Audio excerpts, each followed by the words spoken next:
It was supposed to make things safer, but may have had the opposite effect. A fence on a seawall at Doris Duke's Shangri has not had the magic fix some had hoped for. KITV4's Catherine Cruz has our top story at 10:30. It's not an issue of public access, but rather safe access. Deborah Pope was able to steer these snorkelers to a safe spot to get into the ocean today. These signs warning of the dangers of jumping off the wall into shallow waters has not deterred people. Even erecting this metal fence last year hasn't done much good.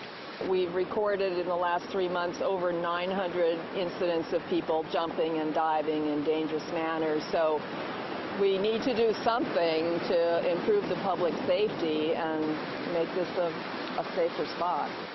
Civil Beat reported that the foundation sent out letters to neighbors alerting them of their plan to remove one of the two breakwaters as a solution to the liability. Frankly, we're sad to see it go. We love it. We've all enjoyed it here for years, for generations. We just need to remove the danger.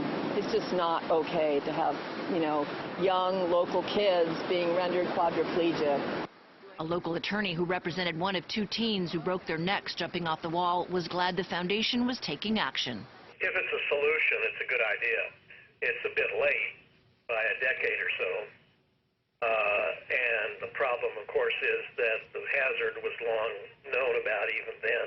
We'll remove the breakwater all the way down to the ocean floor and reuse all those stones to create kind of a scattered effect like this natural configuration behind me, and also to reinforce the seawall and slope it out so people are less inclined to try to jump across and over it. The plan also calls for eliminating the system that pumps seawater up to a saltwater pool on the Duke estate that some say contributed to the problem.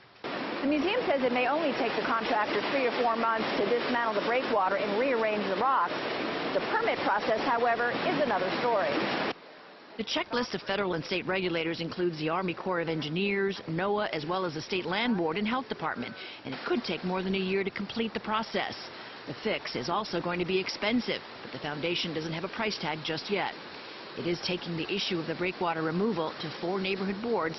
Catherine Cruz, KITV4 News. And the foundation says it hopes to have an environmental assessment out by the end of the year so that the public will be able to comment on that draft.